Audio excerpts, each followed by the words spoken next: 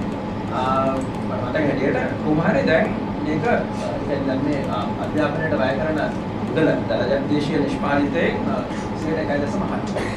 ඊට පස්සේ ඒක රාජ්‍ය වියදමෙන් 5.5%. මේ තියෙන්නේ මම මේක නිකන් කියාගෙන යන්නම්. මේ තියෙන්නේ කිසියම් එක උල්ලාසයෙන් ගත්තු වස්තාරයක් කියනවා මේ මුල් විදියට අධ්‍යාපනයට සහ සෞඛ්‍යයට කරන වියදම අඩු වෙලා තියෙනවා කියලා. මේ ප්‍රස්තාර දැකලා ඇති මම හිතන්නේ මේ ක්‍රියාවලිය හිටියා නම් මේක තියෙනවා මේ කොහොමද නැවත වතාවක් මේ අධ්‍යාපනයට කරන වියදම දරදේශීය නිෂ්පාදිතයෙන් සහ රාජ්‍ය වියදමෙන් ප්‍රතිශතයක් හැටියට සිල්වෙන් අඩු වෙලා තියෙනවා. මේක ටිකක් විශේෂ කාරණයක් තියෙනවා මේ ප්‍රස්තාර දෙකේම මේ මම දැන් අපුලට පේන්නේ නැහැ ඔච්චර ඈතට. පළවෙනි එක ගත්තොත් ඒකේ සිරාසක්ෂය පටන් ගන්න 1.8. දැන් ඒක 1.6 නම් ඒ කියන්නේ දැන් තියෙන ප්‍රමාණය 2010 නැවතිලා තියෙන මෙතන 2012 දැම්මොත් සිරාසක්ෂයට අතට පල්ලෙහාට යනවා. මේකෙත් ඒවා. මේ තියෙන්නේ නැවතත් පුනරාවර්තන වියදම් සහ ප්‍රාග්ධන වියදම් ඒවා අඩු වෙලා තියෙන හැටි පහුගිය කාලය ඇතුළත අධ්‍යාපනයට කරන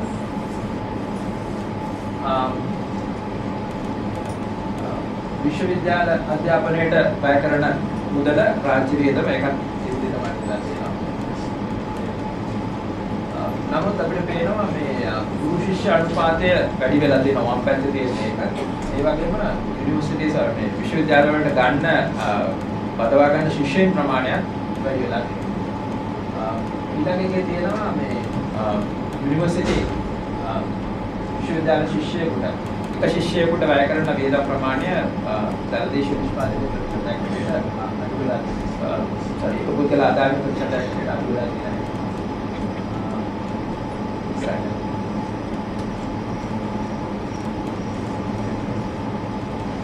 මම මේක කියලා නවත්තන්නම්. මොකද මේක ටිකක් බොහොම විඩාකාරී දෙයක් ඇත්තට.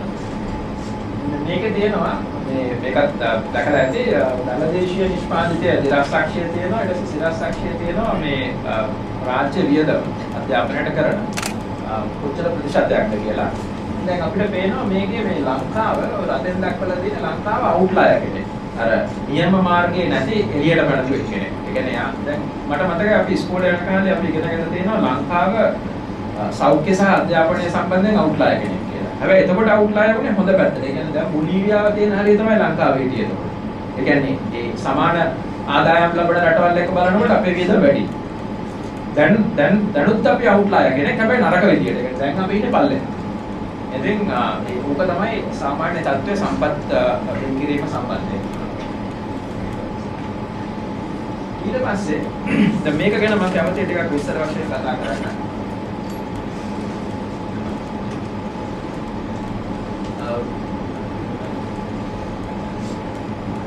සමාවෙන්න පොඩි දෙනවා පොඩි නැටින් ප්‍රශ්න මේ. මොකද ලැප්ටොප් එක වෙදෙන්න ගන්න බෑ. මේ දේශපාලනීකරණය වෙලා තියෙන හැටි දේවල් මම හිතන්නේ මේකට දෙන්න පුළුවන් හොඳම උදාහරණය තමයි කොගුලපතිවරයා පත් කරන එක. දැන් සාමාන්‍ය ක්‍රමය තමයි කවුන්සිල් එකෙන් පත් කරනවා යෝජනා කරනවා ඡන්දයෙන් 3 දෙනෙක්ව. දැන් මේ 3 දෙනා තමයි යවන්නේ. ඊට පස්සේ ජනාධිපතිවරයා කවුරු හරි එක්කෙනෙක්ව තෝරනවා. දැන් ඉතිහාසයේ අවස්ථා කීපයක් තියෙනවා. අර ඡන්දය අනුව 3 වෙනි තැනට ගිය පුද්ගලයාව උපකුලපති කරනවා. ඒක උදාහරණයක් තමයි පහුගිය ඊට කලින් හිටපු උපකුලපතිනිය කොළඹ විශ්වවිද්‍යාලයේ ඒකේ වගේ සිද්ධියක්. මම හිතන්නේ ඊට කලින් හිටපු උපකුලපතිවරයා රුහුණු විශ්වවිද්‍යාලයේ ඒ වගේ දෙයක්. 3 වෙනියට ගිය පුද්ගලයාව තමයි කියන්නේ තමන්ට වැඩිම විශ්වාසදායක පුද්ගලයාව තමයි උපකුලපති හරයට පත් කරන්නේ. දැන් මේ පහුගිය දවස්වල ලොකු ආందోලනයක් තිබුණා කොළඹ විශ්වවිද්‍යාලයේ උපකුලපතිවරයා පත් කිරීම සම්බන්ධයෙන් මේ ක්‍රියාවලිය ඇතුළත අපිට පේනවා කිසිම ලැජ්ජාවක් නැතුව කවුන්සිල් එකේ ආය මේ අර දෙවනි ශ්‍රේණියේ ජ්‍යෙෂ්ඨ කතිකාචාර්යවරු දෙන්නෙක්ව ඡන්දෙ දීලා නිර්දේශ කරනවා මේ পদවිය සඳහා. ඒක දැන් මේ අවුරුදු දෙන අතරේ දෙන්නත් දැන් මේකේ අර ඥාති සම්බන්ධය අනුව ඉල්ලන කෙනෙකුත් ඉන්නවා ඒක අපේක්ෂකයෙක්. දැන් මේ අපේක්ෂකයා මේ කවුන්සිල් එකේ ඡන්ද මම හිතන්නේ ගන්න කෙනාට කතා කරනකොට කියන එක දෙයක් තමයි ඌ කතා කරන දැන් ගන්න මම උඩින් එන්නේ. උඩ සම්බන්ධයකින් එන්නේ කියලා. ඒ කියන්නේ ඒක සුදුසුකමක් හැටියට කියන්න තරම් නිර්භයයි. ඒ තරම් ඒක ප්‍රශ්නයක් නැති දෙයක් බවට පත් වෙලා තියෙනවා. දැන් මම කියන්නේ අපිට අවස්ථාවක් නැහැ සාමාන්‍යයෙන් අපි දන්නවා මේ අපේ ක්‍රිකට් ටීම් එකට කෝච් කෙනෙක් ගන්නකොටත් අපි ගන්න එයාව ඉන්ටර්වියු කරලා එයාට ප්‍රසන්ටේෂන් එකක් කරන්න කියලා මොනවද එයාගේ දැක්ම මොකද්ද එයා මොන විදිහටද මේක කරන්න බලාපොරොත්තු වෙන්නේ එහෙම කියලා. නමුත් අපිට නෑ එහෙම අවස්ථාවක් උපකුලපතිවරයා තෝරගන්න. අපි ඉල්ලුවට එහෙම අවස්ථාවක් නෑ. ඒ කියන්නේ සෙනෙට් එක ඉස්සරහට කවුන්සිල් එක ඉස්සරහට ඇවිල්ලා තමන්ගේ දැක්ම මොකද්ද මේ සම්බන්ධයෙන් තමන්ට තියෙන සැලසුම් මොනවද මේක ඉදිරිපත් ගෙනියන්න පුළුවන් විශ්වවිද්‍යාලය දියුණු කරන්න පුළුවන් විශ්වවිද්‍යාලය නඩා හිටවන්න පුළුවන් කියලා ඒ වගේ දෙයක් කරන්නේ නැහැ. මේක ඉතා ඉහළ මට්ටමේම දේශපාලනිකයි මේ කෙරෙනපත්. මම හිතන්නේ මේක අපි පාසල් වලට ගියොත් ඒත් වගේ දැන් අපි දැකලා තියෙනවා විදුහල්පතිවරු සහ සමහර නියෝජ්‍ය විදුහල්පතිවරු ඉපත් කිරීම ඔය පහුගිය දවස්වල අපිට මතකයි මේ ඔය මහින්ද ජයසිංහ මහත්මයා ඒ වගේ ජෝෂප් ස්ටාලින් මහත්මයා මේගොල්ලෝ කතා කරනවා මේක අතිශයින් දේශපාලනිකයි කියලා. ඒ කියන්නේ මේ පත්ති ඊළඟට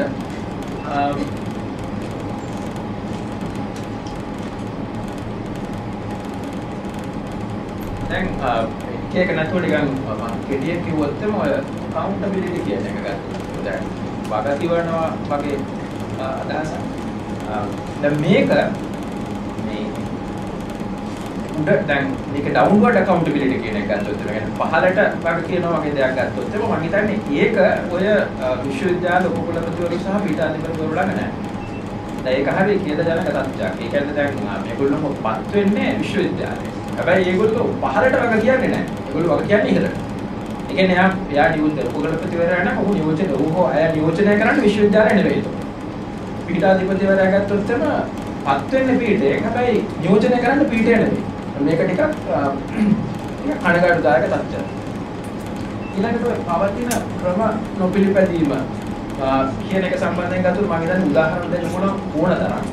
ඒ සම්බන්ධයෙන් කියන දේවල් තමයි උගක් වෙලාවට සිනෙට් එකෙන් ගත්ත තීරණ පවා උල්ලංඝනය කරපු අවස්ථාවල් තියෙන උපකුලපතිවරු ඉතා පැහැදිලිව උපේ. දැන් නිකන් හිතන්න මම උදාහරණ කීපයක් දෙන්න. එකක් කවුරු හරි විභාග වරදක් කරලා අහු වෙනවා. කොපි කරලා හරි මොන හරි විදිහට. දැන් මේ සම්බන්ධයෙන් ඉන්ක්වයරි එකක් තියලා මේකට දෙන්න ඕන දඬුවම තීරණය කරනවා. ඒ කියන්නේ සමහරට අවුරුදු දෙකකට විභාග තහනම් කරනවා. හැබැයි මේ අපේක්ෂකයාගේ දෙමව්පියෝ ගිහිල්ලා උපකුලපතිවරයා ළඟ කතා කරලා ටිකක් අඬලා මොනවා හරි කරොත් මේ දඬුවම වෙනස් කරපු අවස්ථාවල් තියෙනවා.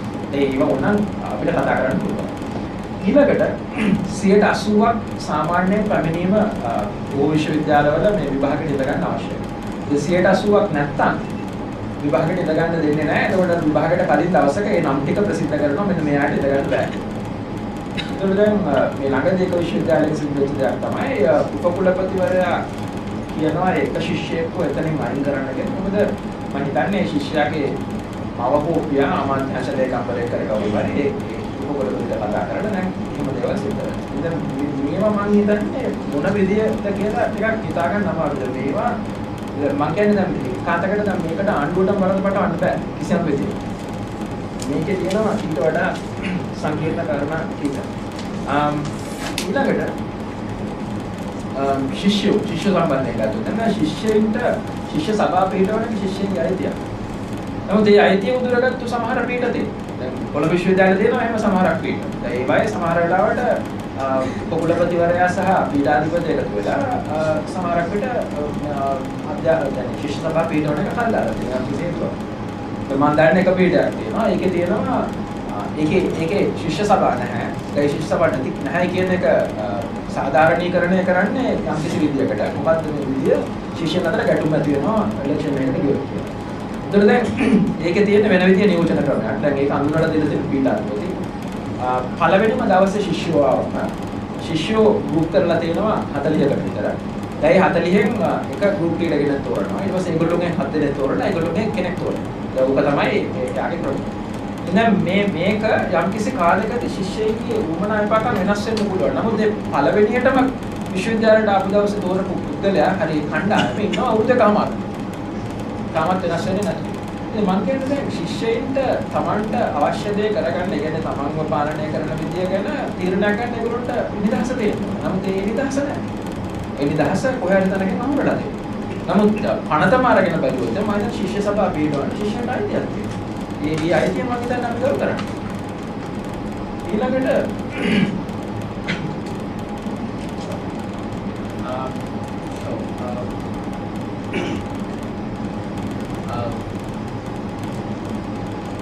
අධ්‍යාපනය සම්බන්ධයෙන් මම හිතන්නේ තියෙන ප්‍රතිපත්තිය නැතිකම. ඒක තමයි තියෙන ප්‍රතිපත්තිය. දැන් ඒ සම්බන්ධයෙන් ගත්තොත් මම හිතන්නේ ගොඩක් දේවල් කතා කරන්න පුළුවන්. දැන් අපි උදාහරණ කීපයක් ගමු. සමහර දේවල් තියෙනවා අපිට පෞද්ගලික කාර්ය දකින්න හම් වෙච්ච. අපි දන්නේ නැහැ ඒවා කාගෙන් අහලාද ඒ තීරණ ගත්තේ කියලා. නැත්තම් ඒ තීරණ පිටිපස්සේ තියෙන රෂනල් එක මොකක්ද කියලා අපි දන්නේ නැහැ. ඒ කිසි දෙයක් ගැන සඳහනක් නැහැ. දැන් උදාහරණයක් හැටියට විදුහල්පතිවරු කර්නල්ලාට ඇඳවීම. ඒක මම නෙවෙයි කියන්නේ මේ පත්තරේදී ඉස්සරහට විදුහල්පතිවරු කර්නල්ට ඇඳවීම. දැන් මේක කොහොමද ආවේ? මේකේ රෂනල් එක මොකද්ද? ඇයි ඒක කරන්නේ? කාගෙන් අහලාද කරන්නේ? කවුද ඒ තීරණය ගත්තේ? එහෙම කිසි දෙයක් නැහැ. ඒක හැබැයි කරනකොට තමයි අපි දන්නේ. ඊට පස්සේ ඊට අමතරව තව 4000කට මේ පුහුණුව දෙන්න හදනවා. දැන් මොකක්ද ඒකෙන් බලාපොරොත්තු වෙන්නේ? ඊළඟට නායකත්ව කොහෙන්ද අපි දන්නේ නැහැ. දැන් මෙහෙමයි. මේකේ තියෙන ප්‍රශ්නේ තමයි මම මේ කතා කරන්නේ lack of consultation කියලා. ඒ කියන්නේ අදාළ පාර්ශ්ව වලින් මේ ගැන කතා කරලා විමසලා බලන්නේ නැති එක ගැන. දැන් නායකත්ව පුහුණුවක් විශ්වවිද්‍යාලයට එන ශිෂ්‍යයන්ට දෙනවා නම් ඒකට අනිවාර්යයෙන්ම විශ්වවිද්‍යාල වලින් ඉන්න විශ්වවිද්‍යාල ගුරුවරුත් එක්ක කතා කරන්න ඕනේ. එහෙම නැත්නම් අදාළ පාර්ශ්වත් එක්ක කතා කරනවා. නමුත් දැන් අපි මේ සම්බන්ධයෙන් එස්.පී. දිසානායක මහත්තයාත් එක්ක කතා කරා. ඔහු ඒ කතාවේ පොඩි අභ්‍යාසකමක් තියෙනවා. දැන් එයා කියනවා මෙහෙම. එයාට ඒ පොඩක් විස්තර වශයෙන් කිව්වට කමක් නැහැ. දැන් ඔහු කියනවා මෙහෙමයි. දැන් මේ ළමයින්ට ඉංග්‍රීසි ටිකක් IT ටිකක් ඉගෙන ගන්න ඕනේ. ඉතින් ඒ හින්දා ඒක දෙන්න විදියක් අපි කල්පනා කරනවා. හරි. ඒක අපි හිතමු එහෙමයි කියලා. ඒ කියන්නේ දැන් රස්සාවක් ඒක විතර අර්ධ සත්‍යයක් කරන්න පුළුවන්. රස්සාවක් වගේ ගියාම ඕන වෙනවා කියලා හරි. ඊට පස්සේ එයා කියනවා මම අහවල් විශ්වවිද්‍යාලේ මම හොස්ටල් එකට ගියා. හොස්ටල් එකට ගියාම මම දැක්කා මේ ළමයි ඉන්න විදිය. මේකේ මේකේ ඉඳුල් දාගෙන මේකේ අපිරිසිදු විදියට මේ ඉන්න ළමයි මේගොල්ලන්ට පිරිසිදුව ඉන්න උගන්වන්න ඕනේ. ඒකට තව එකක්. ඉතින් එයා මේ නායකත්ව භූමිය කරන්නේ මේ වගේ දේවල්. මේකේ එහෙම ඉන්න උගන්වනවා. ඊට පස්සේ කියනවා දැන් මේ ළමයි රැට නිදි මරනවා. නිදි මරලා දවල්ට නිදාගන්න. දැන් ඒක නෙවෙයි වෙන්න ඕනේ. ඊට පස්සේ කියනවා කවුද කෙනෙක්ව අල්ලගත්තා. එයා දවසකට ගංජා පිටි මෙච්චර විකුණනවා. පෙරාදෙනිය මොකක් හරි විශ්වවිද්‍යාලයක් කියලා කියනවා. විශ්වවිද්‍යාලේ එතන මෙච්චර ප්‍රමාණයක් විකුණනවා. ඒක ළමයි මෙහෙම කරනවා. දැන් මම කියන්නේ මේක ඕවයි යම් කිසි සත්‍යයක් තියෙන්න පුළුවන්. නමුත් තියෙන එකම දේ තමයි ඒ අදහස විතරක් නෙවෙයි මේ සම්බන්ධයෙන් තියෙන්නේ. ඒ සම්බන්ධයෙන් තව අදහස් තියෙනවා. ඉතින් දැන් මම කියන්නේ මේක දැන් යාට ඒක හිතුණා. ඉතින් අනිත් දවසේ කතා කරා නම කියලා අදාළ පුද්ගලයාට මේ සම්බන්ධව මොකක් හරි හදන්න කිව්ව හැදුවා. එහෙම නෙවෙයි ප්‍රතිපත්තියක් කරන්නේ. ඒ අදහස එකක්. ඒක යම්කිසි මොකක් හරි අභ්‍යාසකමක් ඇති. යාට මොකක් හරි උමනාවක් ඇති. නමුත් ඒ සම්බන්ධ තව ඒ වගේම අදහස් තියෙනවා. ඒවා කතා වෙලා ඒවා ආපාද කරලා මොකක් හරි වෙලා නෙමෙයි තීරණය ගන්න ඕනේ. උඹත් තීරණය ගන්නේ එහෙමයි. ඉතින් දැන් ඔය මේ නායකත්ව පුහුණුව සම්බන්ධ තීරණය ඒ වගේ එකක්. ඉතින් ඒ වගේ තමයි ඔය මම හිතන්නේ ඔය කර්නල්ලට ඇඳවීම මම තාම දන්නේ නැහැ. ඊයම කරන්න කියලා. නමුත් ඒකටත් ඒ වගේ මොකක් හරි එකක් ඇති. හේතුවක්. ඊට දැන් ඔය ශිෂ්‍යත්ව විදේශීය ශිෂ්‍යත්ව දෙන විදේශීය ශිෂ්‍යයින්ට අපේ ශිෂ්‍යත්ව දෙන එක ඒ වගේ එක මේ කාරණයක්. ඊට පස්සේ දැන් ඔය අපි ඔය මේව ඇත්තටම මේ මම දැන් එකට කතා කරන එක හොඳයි. ඔය ඇඩ්හොක් ලැක් කන්සල්ටේෂන් ඔය එකට තියෙන්නේ. වෙන කරන්න ඕනේ නැහැ. දැන් මේ මම දැක්කා මේ ළඟදී මම කියන්නේ අතන මේක දිවි මොකද සාධකයේ මේ ප්‍රවෘත්තිය මේකේ තියෙනවා 2013 ජනවාරි 13 වෙනිදා කිලිනොච්චි අධ්‍යාපන කලාප අධ්‍යක්ෂ නිකුත් කරන ලියුමක්. ඒකේ තියෙනවා හමුදා නිලධාරීන් 103ක් 3 දෙනෙක් අනියුක්ත කරනවා කිලිනොච්චි ප්‍රදේශයේ පාසල් වලට සිංහල උගන්වන්න. ඉතින් මේ මම කියන්නේ යුද්ධයක් නිසා පීඩා විඳපු ජාතියක් ඉන්න තැනක මහජාතිය නියෝජනය කරමින් යුද්ධ කරපු හමුදා නිලධාරියා යොදවනවා සිංහල උගන්වන්න. අඩුතරම ඉංග්‍රීසි උගන්වන්න නම් ඒක ටිකක් පොඩි වෙන තර්කයක් තියෙනවා. ඉතින් දැන් මේ කොහෙන්ද තීරණ ගන්න? කාගෙන් අහලාද මේ තීරණ ගන්න? එහෙම එකක් නැහැ. එහෙම තීරණ ගැනීමක් නැහැ. ඊට පස්සේ මම කිව්වා වගේ උපාධි ප්‍රදානය සඳහා විවිධ අධ්‍යාපන ආයතන වලට අනුමැතිය දෙන එක. එතකොට පෞද්ගලික විශ්වවිද්‍යාල පනතක් කියන්නේ නැතුව ඒක අකුල ගැන සිද්ධ වුණා නේද නිසා විරෝධය නිසා. දැන් ඒව ඔක්කොම ඒවා කිසියම් විදියකට ඒවා අදා කියන්නේ ඒවා විශ්ලේෂණය කරලා ඒවා ගැන කතා කරලා වාද කරලා එහෙම ගත්ත තීරණ නෙමෙයි. ඒවා ගැන අර තමන්ට තියෙන මොකක් හරි මතයක් නිසා නිකන් තනි අතකින් ගත්ත තීරණ. ඒ හැම එකක්ම. ඊට පස්සේ මම තමයි මෙන්න මේ ගැන පොඩ්ඩක් අවධානය යොමු කරන අධ්‍යාපන ආයතන මිලිටරිකරණය කියන එක ගැන. දැන් මේ ඔක්කොම එකට ගත්තම එක කතා කරන්න අවශ්‍ය නැහැ මම හිතන්නේ. දැන් මේ මැදිහත්වීම දැක්කම අපිට හිතෙන ආරක්ෂක අමාත්‍යාංශයේ අධ්‍යාපනයේ ආපද කියලා. ඒ කියන්නේ ඉච්චර මේ කැක්කමක් තියෙන සමහරක් දේවල් සම්බන්ධ. දැන් මේක මම හිතන්නේ අධ්‍යාපනයේ කරන්නේ අපි තේරුම් ගන්න ඕන එක දෙයක් තමයි මේ දවස්වල මේ මිලිටරිකරණය කියන එක. මම හිතන්නේ අපේ ජන ජීවිතේ හැම අංගයකටම කිසියම් සියුම් විදියකට රිංගමින් ඉන්නේ. හරියට අර ශාකයකට වස ඇතුළු කරාම හැම ශාක පත්‍රයකටම යනවා වගේ නිකන් අපි හිතලා බැලුවොත් එම රක්ෂාලංකාරකේ කරන ආරක්ෂක සේවය තියෙනවා. ඉදිකිරීම සහ නඩත්තු කිරීම තියෙනවා. දැන් මොන කොළඹ විශ්වවිද්‍යාලයේ දේවල් කරනවා. මම හිතන්නේ තව ඒ වගේ තැන්වල ඒවා කරනවා. ඊටසේ නගරාලංකාරක ඒ වගේ තැන්වල ඔය හමුදා මැදිහත්වීම තියෙනවා. ආපන ශාලා පවත්වන්නේ. ඊට පස්සේ අලදිකරණය. ඊට පස්සේ ප්‍රතිසංස්කරණ කටයුතු. උරේ සමහර කලාවට ප්‍රතිසංස්කරණ කටයුතු ඒකවල කරනවා. දැන් මම දැන් ඉස්සෙල්ලා ගාව පාසල් වල උගන්වනවා. ඊට පස්සේ සමහර ප්‍රතිපත්ති මට්ටමේ තීරණ ගැනීම තමයි යුනිවර්සිටි එක කරුණු කියලා තියෙනවා ඒ වගේ යෝජනා. මම කියන්නේ අපි දන්නේම නැතුව මේ හැමතැනකම රිංගලා තියෙනවා. ඔය මිලිටරිකරණය කියන එක. දැන් මේක ලොකු ප්‍රශ්නයක්. දැන් මේ කවුද මේ තීරණ ගන්නේ? දැන් සමහර වෙලාවට අපිට පේනවා අධ්‍යාපනයේ සම්බන්ධ තීරණ ගන්න අධ්‍යාපනයම දිනෙන්නේ. ඒක වෙන කොහෙන්වත් දෙන එකක්. මීට අමතරව සමහරවිට හමුදා පුහුණුව වගේ එකක් ලබා දෙනවා. මේ ඒ කියන්නේ පැහැදිලිවම ඒක එලිපිටම කරන දෙයක් තමයි. දුවල්පතරුන් හමුදා පුහුණුව දෙන එකට පුළුවන් නැත්නම් ඔය ශිෂ්‍යයින්ට මේ නායකත්ව පුහුණුව කියලා දෙන එක වෙන්න පුළුවන්. දැන් මේ හැම එකකින්ම කරන්නේ ඒ වගේ දෙයක්. ඊට පස්සේ මම කැමති දැන් ඔය ඔක්කොටම ඇඟිල්ල දික් කරන් යන අතරේ අපි අපිටත් ඇඟිල්ල දික් කරගන්න ඕනේ. අපිට තියෙන ප්‍රශ්න. ඒකට මම කැමති ඔබට කතා කරන්න. මේවා තියෙනවා අපි අද.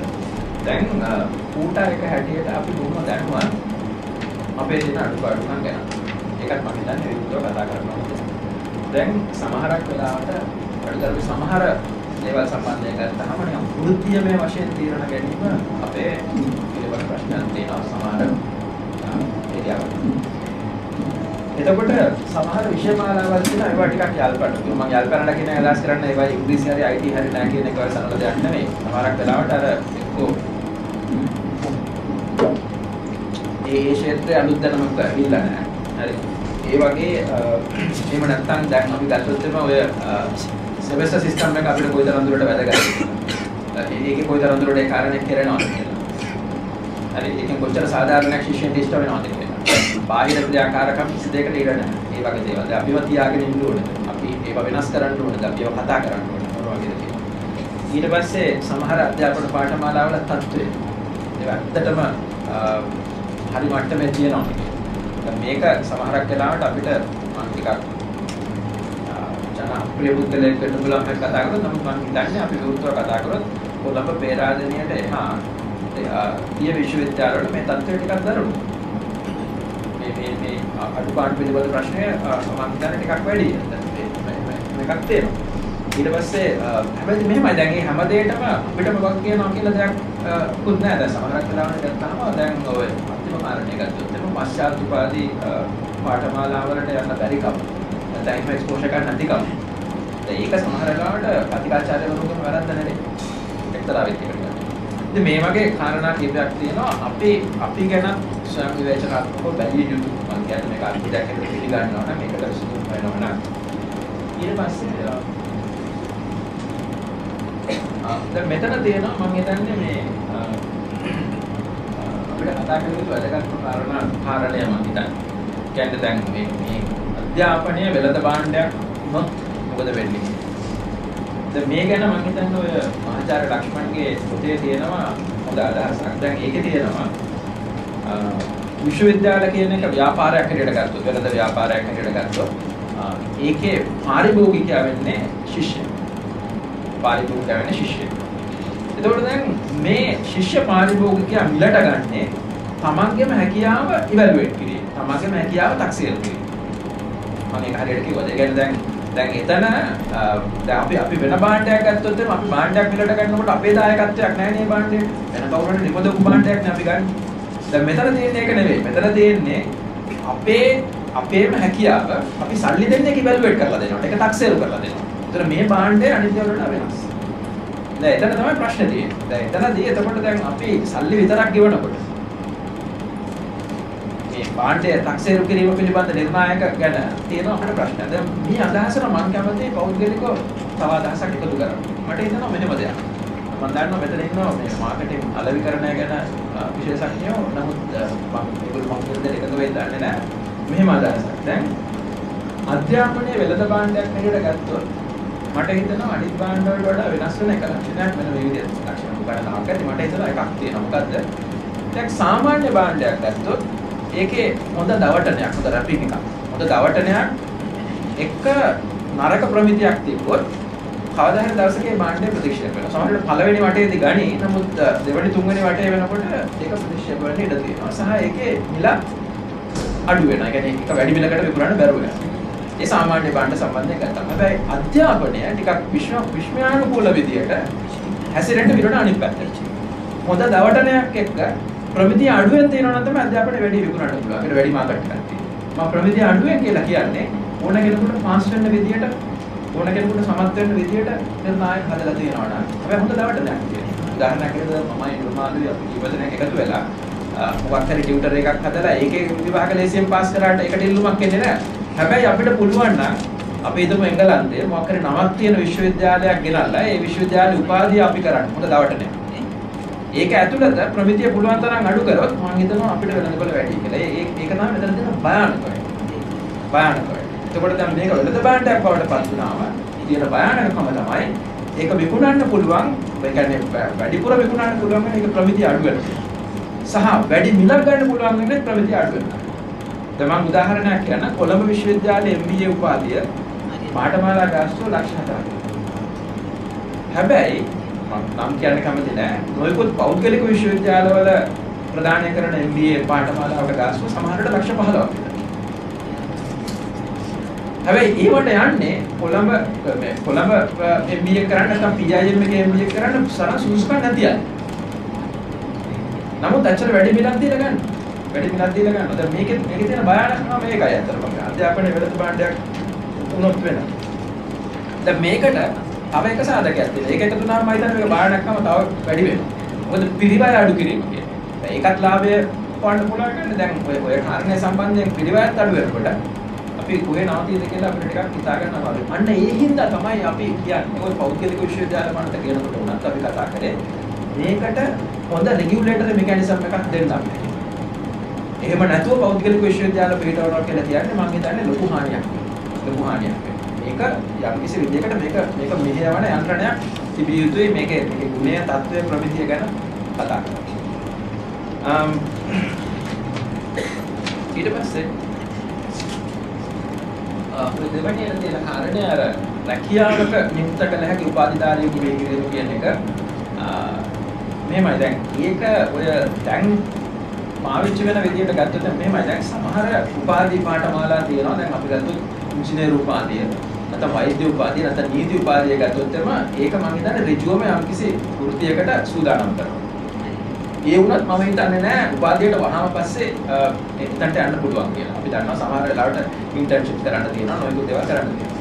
නමුත් අපි කලා උපාධිය වගේ එකක් ගත්තොත් එහෙම නැත්නම් විද්‍යා සාමාන්‍ය උපාධියක් වගේ එකක් ගත්තොත් මේ ඒවායේදී අපි රස්සාම් පිටරනේ පුරුදු කරනවා.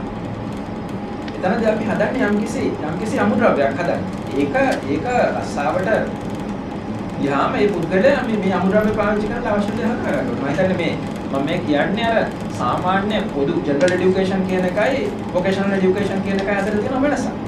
දැන් මේ වෙනස පටලවා ගන්න හොඳ නැහැ. මම හිතන්නේ දැන් අපි කරන්න යන්නේ හැමෝටම ඉංග්‍රීසි ටිකකුයි IT ටිකකුයි උගන්වන්න නා. ඒක මම දන්නේ ඒකද උත්තරේ කියලා. ඉතින් ඊළඟට උගන්වලාට ගත්තොත් ඔය පෞද්ගලික විශ්වවිද්‍යාලවල තියෙන එක දෙයක් තමයි විභාගයේ ආරම්භ කරගත්තු පාඨමාලාවක් තියෙනවා. ඒවයි බාහිර ක්‍රියාකාරකම් නැහැ. ඒ වගේ ප්‍රශ්න තියෙනවා. ඊට පස්සේ පෞද්ගලික විශ්වවිද්‍යාල අතර තියෙන තරගය. ඒ පිළිබඳ මම හිතන්නේ කතා කරලා දැන් මම හිතන්නේ මේ කාරණා ටික කියලා මම ඊගාවට කියන්න යන මෙහෙම දෙයක්.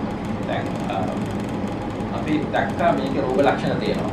ඊට පස්සේ මම කියන්නේ නැහැ මේ රෝග ලක්ෂණ වලට හේතු මම කිව්වා කියලා. නමුත් අනුදාන අපි විපරම් කරලා බැලුවා මේ කොහෙද මේවා තියෙන්න පුළුවන්. ඉතින් ඒ අනුව අපි හිතුවා කිසියම් විදියකට දැන් මේකට නිහඬව නොයිද කිසියම් විදියකට මේ සම්බන්ධයෙන් ක්‍රියාකාරී සැලැස්මකට ඇක්ෂන් ප්ලෑන් එකකට යන්න.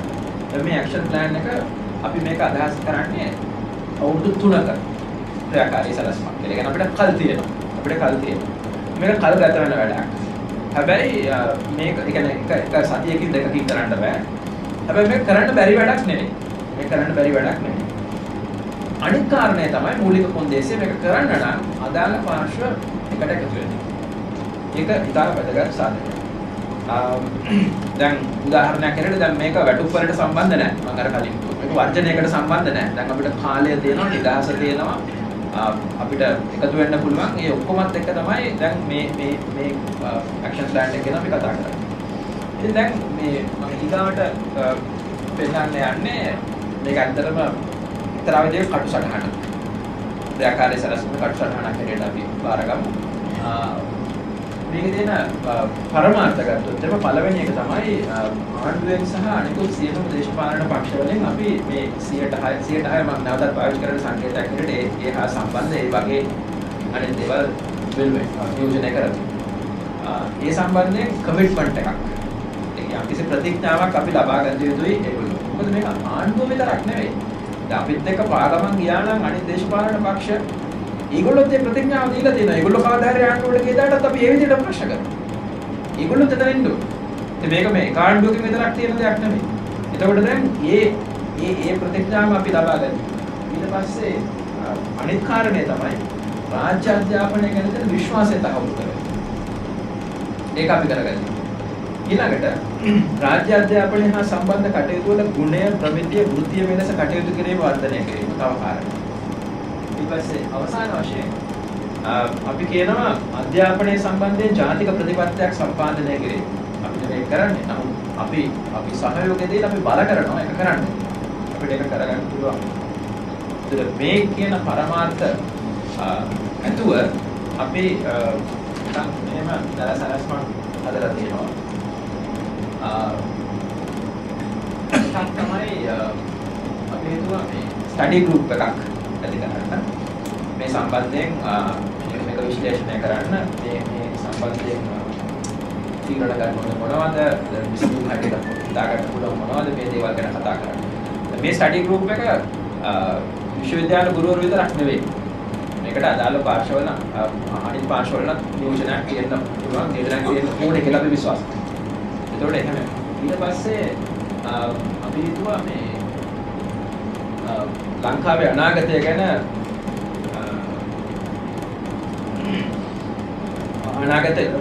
ශ්‍රී ලාංකේය අධ්‍යාපනයේ අනාගතය පිළිබඳ ධවල පත්‍රිකාවක් පිළියෙල කරන්න. ඒ සඳහා අවශ්‍ය කටයුතු සම්පාදනය කරන්න. දැන් මෙතනදී මම හිතන්නේ මේක විශ්වවිද්‍යාල ගුරුවරු විතරක් දැනියම් කරන්න පුළුවන් දෙයක් නෙවෙයි. මේකට අනිත් අයගේ යෝජනාවක් අපිට කිසියම් දුරකට අවශ්‍යයි. ඊට පස්සේ තුන්වෙනි එක කියනවා මේ ශ්‍රී Lanka declaration on academic freedom and autonomy. දැන් මෙහෙම ඩික්ලරේෂන්ස් මෙහෙම ප්‍රකාශන තියෙනවා. ඩීමා ඩික්ලරේෂන් එතකොට UN ඩික්ලරේෂන් වගේ දැන් අපි හිතුවා මේ ඒක සම්බන්ධයෙන් අපේ සන්දර්භය ඇතුළත මේ ඒවයි තියෙන දේවලුත් අරගෙන මේ අපිට සුදුසු වෙන විදිහේ යම්කිසි ප්‍රකාශනයක් හදන්න අවශ්‍යයි. ඊට පස්සේ තියෙන්නේ වෘත්තීය ප්‍රමිතිය ඉහළ දැමීම ඒ සම්බන්ධයෙන් මම හිතන්නේ එතනදී මම කලින් කිව්වා කිසියම් සංවිවේචනයකට අවශ්‍ය නැහැ. අපේ පැත්තෙන් අපි සමාන දේවල් සූදානම් කරගන්න යුතුයි. ඊට පස්සේ පාසල් ගුරුවරු මේ හැමදේම ආයම සම්බන්ධයෙන් එහෙම කාරණා කිහිපයක් තියෙනවා. ඊට පස්සේ අවසාන වශයෙන් අපි හිතුවා දැන් මෙතන තියෙනවා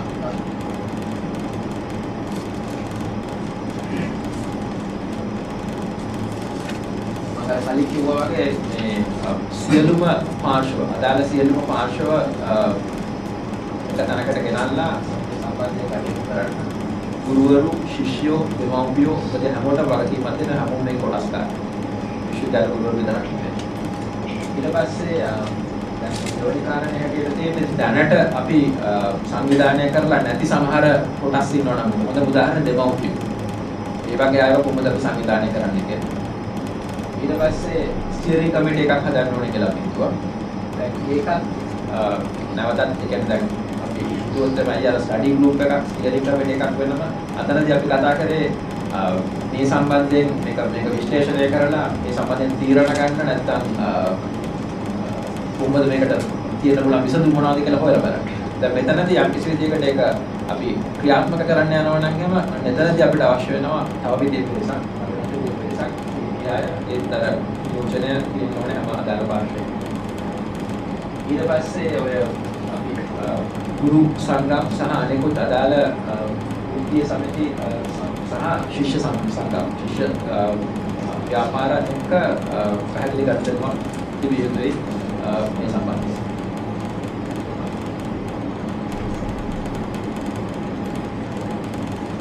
ඊට පස්සේ අර දේශපාලන පක්ෂ සම්බන්ධයෙන් අපි දේශපාලන පක්ෂත් එක්ක අපි ගනුදෙනු කරන්න ඕනේ. ඒ කියන්නේ ඒ ක්‍රියාව දැනුවත් කරන්න ඕනේ. මොන විදිහටද මම අර කලින් කිව්වා වගේ ප්‍රතිඥාව ලබා ගන්න. ඊට පස්සේ යම් සිද්ධි අවස්ථාවල්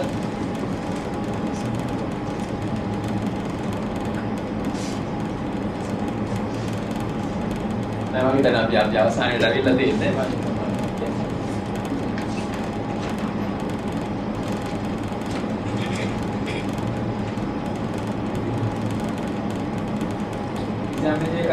ප්‍රගතිශීලී කතිකාවක් ඇති කළ යුතුයි අපි නිරන්තරයෙන්ම මහජන දායකත්වයක ඒ වගේම අපි දොත් ආගමක් නැත්නම් රැලි නැත්නම් සම්මාන සංස්කෘතික අවස්ථාවල් ඒ වගේම ප්‍රදර්ශන පෝස්ටර් කැම්පේන්ස් මේවා වලට යන්න පුළුවන් අපිට. ඊට පස්සේ මාධ්‍ය සාකච්ඡාවල් කියන මේවා කාරණා කරනවා. ඉතින් මම අර කලින් කිව්වා වගේ මේක ඇත්තටම එක්තරා විදිහක කටසටහනක් අපිට පුළුවන් ඒ ගැන කතා කරන්න විවෘතව. එතනින් එහාට බලාපොරොත්තු වෙන්නේ නැහැ. පුලි වශයෙන් මේක තමයි කියන්නේ.